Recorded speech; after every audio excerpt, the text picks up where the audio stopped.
Hello, folks. Nice planet, huh? Just a few years after I was born, we landed on the moon. The Americans landed on the moon.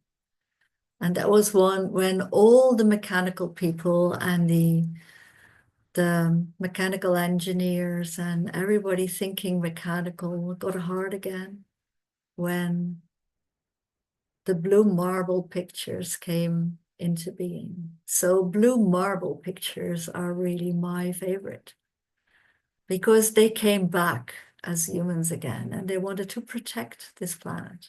They wanted to protect humanity. And that is really where all the good things started. And we all have different cultures and we all have different climate zones.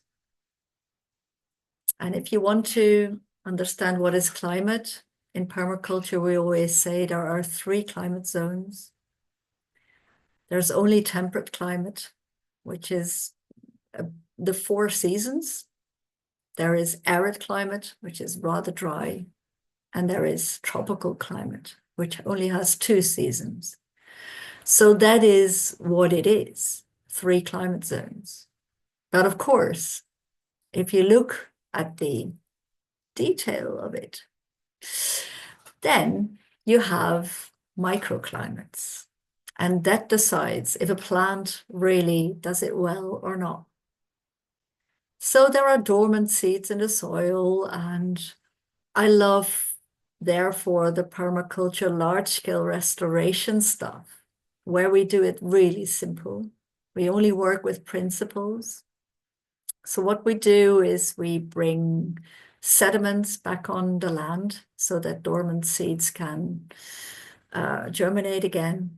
And we do that with big scale engineering. We also design. We design for wildfire breaks. We design for, food. We design for resources. So it's all called nature-based solutions. And that term only came into being in the 2020s when the World Bank started talking about it, and the EU and the UN. And then we started redesigning it all.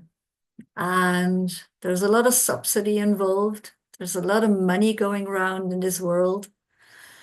Well, it's also necessary. But it's also so slow. And that is why I became an influencer, because I want things to go bigger. I want things to scale. And we all know that only one example, one spark, can make the copies all over the world. So if you really want to copy something, really look into the economies that have already done it. My best example is Aliero, the regenerative economy of Javier Morales. I love that man. Really, he's such a great leader. And it's very local and it's very self-sustaining.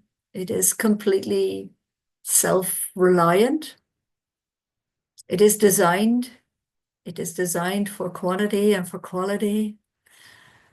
And it has the 80-20 rule. So 80% is prevention and only 20% can be cure. So yes, there are examples as well in Colombia, Las Javiotas. There are examples in Holland. We've done a lot in Limburg.